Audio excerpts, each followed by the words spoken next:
जय हिंद साथियों। तो एसएससी जीडी कांस्टेबल के ऑनलाइन फॉर्म बस एक दिन बाद स्टार्ट होने वाले हैं। 22 हो गया आज, 23 और 24 से आपके फॉर्म स्टार्ट हो जाएंगे। 23 तक इंतजार कीजिए, 24 नवंबर से आपके फॉर्म स्टार्ट हो जाएंगे। बहुत सारे लोगों का ये भी डाउट होता है कि क्या 24 से वैकेंसी आएगी या फिर नहीं। तो इसमें तो आपका डाउट होना ही नहीं चाहिए। 100% श्योर है कि 24 से आपके फॉर्म स्टार्ट हो जाएंगे। अब यहाँ पर कितने पदों पर वैकेंसी आएगी, इसको लेकर आपने जो 84,866 पद बताए जा रहे हैं, ये आरटीआई आपने बहुत ही पहले देख लिया होगा।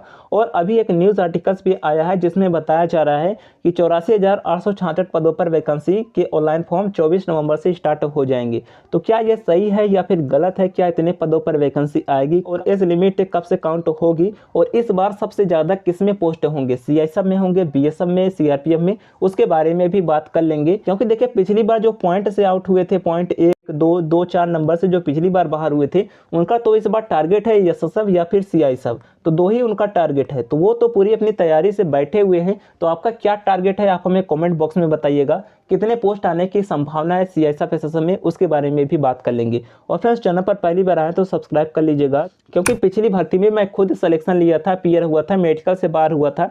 तो जो एक रिटन एग्जाम से लेकर री मेडिकल तक का एक्सपीरियंस है, तो वो पर्सनल एक्सपीरियंस मैं आपको साझा करूंगा, जिससे कि आप जो छोटी छोटी गलतियां होती हैं वो गलतियां ना करें। क्योंकि पिछली बार बहुत ही छोटे छोटे पॉइंट में लोग मेडिकल में बाहर हो रहे थे। और रिटर्न एग्जाम में क्या आपको पढ़ के जाना है, कौन सा ट्रेंडिंग टॉपिक होता है, क्या आपको कवर करके जाना है, रिटर्न एग्जाम का कितना पैटर्न हो सकता है, क्या लेवल हो सकता है, वो सारी चीज़ें मैं आपको बताता रहूँगा। तो बहुत ही हेल्प यहाँ से होगी, तो चैनल को ज़रूर सब्सक्राइब कर लीजिएगा। अब यहाँ पर हम बात करते हैं इसके पोस्ट के बारे में कि कितने पद आएंगे। आपको पता होगा कि 24 नवंबर से फॉर्म स्टार्ट होंगे। और देखिए, इसमें जो टोटल वैकेंसी बताई जा रही है 84,866 वैकेंसी, जिसमें देखिए ये आरटीआई के माध्यम से जवाब दिया गया था, जो कि 1/1/2023 के डेटा के अकॉर्डिंग इन्होंने बताया था। और इसमें देखिए, ये केवल एसएससी जीडी की पोस्ट इन्होंने नहीं बताई थी, बल्कि इन्होंने इसमें सीपीओ एसआई, जो कि एसआई की वैकेंसी आती है एसएससी के थ्रू, असिस्टेंट कमांडेंट जो सीएपीएफ की वैकेंसी आती है, तो टोटल इसमें सीएपीएफ की वैकेंसी को ऐड करके इन्होंने बताया था कि 84,866 वैकेंसी इसमें वेकेंट है। अब देखिए, जरूरी नहीं है कि ये टोटल जो है कांस्टेबल जीडी का ही है, तो इतने तो वैकेंसी नहीं आएगी। बहुत सारे लोग कहेंगे ये आर्टिकल में क्यों छपा है। देखिए, ये आर्टिकल वाले जो होते हैं, जो न्यूज़पेपर वाले होते हैं, उन्हें थोड़ा सा भी प्रूफ मिल जाता है तो वो छाप देते हैं।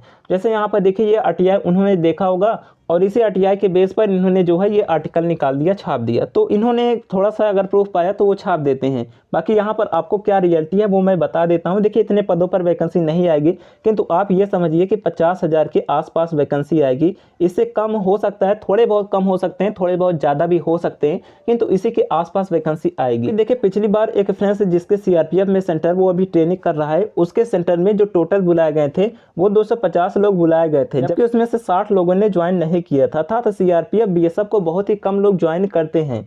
और देखिए, सीआईएसएफ में इस बार ज़्यादा पोस्ट आएंगे, क्योंकि इन्होंने जो रिक्त पोस्ट बताया है वो ज़्यादा बताया है, क्योंकि इन्होंने 19,000 बताया है और पिछली बार केवल 6,000 वैकेंसी सीआईएसएफ में आई थी। तो कम से कम इस बार 12,000 वैकेंसी तो सीआईएसएफ में आनी ही आनी है। थोड़े बहुत कम ज़्यादा हो सकते हैं, अप्रॉक्स 10,000 प्लस हो सकते हैं इस बार सीआईएसएफ में वैकेंसी आएगी। तो सीआईएसएफ में भी इस बार अच्छी खासी वैकेंसी आने वाली है और सीआरपीएफ में भी अच्छी खासी वैकेंसी आएगी, क्योंकि सीआरपीएफ बीएसएफ को बहुत सारे लोग ज्वाइन नहीं करते, ये जो है इनका पोस्ट वैकेंट हो जाता है। इनके पास वैकेंसी की कोई कमी नहीं होती है, बस इनका जो ट्रेनिंग का शेड्यूल होता है, इतनी वैकेंसी अगर वो निकाल देंगे तो ट्रेनिंग नहीं करा पाएंगे। इसलिए 50,000 तक लगभग ये वैकेंसी निकालते हैं, ताकि सभी की ट्रेनिंग आराम से करा ली जाए। उसमें भी बहुत सारे लोग ज्वाइन नहीं करते हैं। इसलिए आप ये ना सोचिए कि वैकेंसी कम आएगी, वैकेंसी कम नहीं आएगी, क्योंकि इनके पास वैकेंसी की कमी नहीं है। और आप लोगों ने देखा होगा कि 2025 एसएससी जीडी की वैकेंसी का भी शेड्यूल आ चुका है। इनके पास वैकेंसी पर्याप्त है। इस बार 50,000 के समथिंग इसकी वैकेंसी आने वाली है। 30,000 तो प्लस ही रहेगी, बाकी बाद में वैकेंसी बढ़ती रहेगी। आप लोग जब नोटिफिकेशन आएगा तो ये ना समझिएगा कि इतने कम पोस्ट क्यों आए, क्योंकि बाद में वैकेंसी बढ़ जाती है। पर इस बार सीआईएसएफ में अच्छी खासी वैकेंसी देखने को मिलेगी और एसएसबी में भी देखने को मिलेगी। बाकी जब इसका नोटिफिकेशन आएगा, एक दिन आप इंतजार कर लीजिए, सब कुछ आपका क्लियर हो जाएगा। ऑप्शंस यहाँ पर अब हम बात करते हैं एज लिमिट के बारे में, कि एज कहाँ से काउंट होगा, क्या कुछ छूट मिलेगा या फिर नहीं। उससे पहले अगर आप इस भर्ती की तैयारी कर रहे हैं तो उसके लिए बेस्ट बुक के बारे में बात करें तो आपको चक्षु प्रकाशन की मिल जाती है। ये बुक स्पेशल इस भर्ती के लिए तैयार की गई है और इसमें चारों सेक्शन को कवर किया गया है, मैथ, रीजनिंग, हिंदी, जीएस। तो चारों सेक्शन को कवर किया गया है, हर एक सेक्शन के हर एक पॉइंट का कंसेप्ट कवर किया गया है। तो यहाँ से आप अपनी तैयारी को कंप्लीट कर सकते हैं। ये एक कंप्लीट गाइड बुक है, इसके जरिए आप अपनी तैयारी कंप्लीट कर सकते हैं और अपने एग्जाम में निश्चित ही अच्छा स्कोर कर सकते हैं। और इसमें प्रीवियस ईयर के क्वेश्चंस भी डाले गए हैं, जिससे आप इसके एग्जाम का पैटर्न समझ पाएंगे। तो प्रीवियस ईयर के हर एक सेट का इसमें क्वेश्चंस भी डाले गए हैं। और फ्रेंड्स, इसका प्रैक्टिस सेट भी आता है, जिसके जरिए आप अपने तैयारी को और भी बेहतर कर सकते हैं, अपना कॉन्फिडेंस बूस्ट कर सकते हैं, अपना टाइम मैनेज कर सकते हैं। तो बुक एंड प्रैक्टिस सेट के जरिए आप अपना सिलेक्शन निश्चित कर सकते हैं। इसे आप बाय कर लीजिएगा। बाय करने का लिंक आपको डिस्क्रिप्शन बॉक्स में मिल जाएगा। तो यहाँ पर देखिए फ्रेंड्स, एज लिमिट के बारे में बात करें, आपको पता होगा कि जनरल एज लिमिट जो होता है वो 18 से 23 साल होता है। और यहाँ पर ओबीसी को 3 साल और SC ST को 5 साल की छूट मिलती है। और एज जो काउंट होने की उम्मीद है वो 1 जनवरी 2024 से काउंट होने की उम्मीद है, क्योंकि वैकेंसी 2024 की है।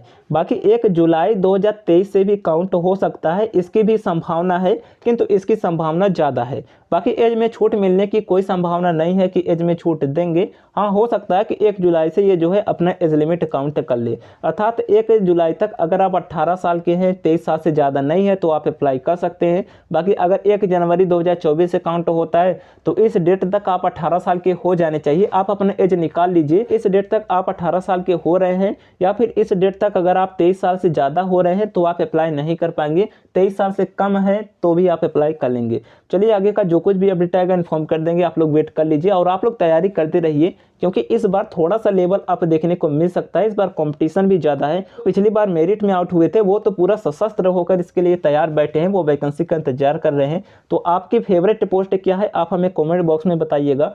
क्या आप उस पोस्ट को ले पाएंगे या फिर नहीं, उसके बारे में भी कमेंट बॉक्स में बताइएगा। मिलते हैं नेक्स्ट वीडियो में। वीडियो को लाइक कर दीजिएगा। तब तक के लिए जय हिंद।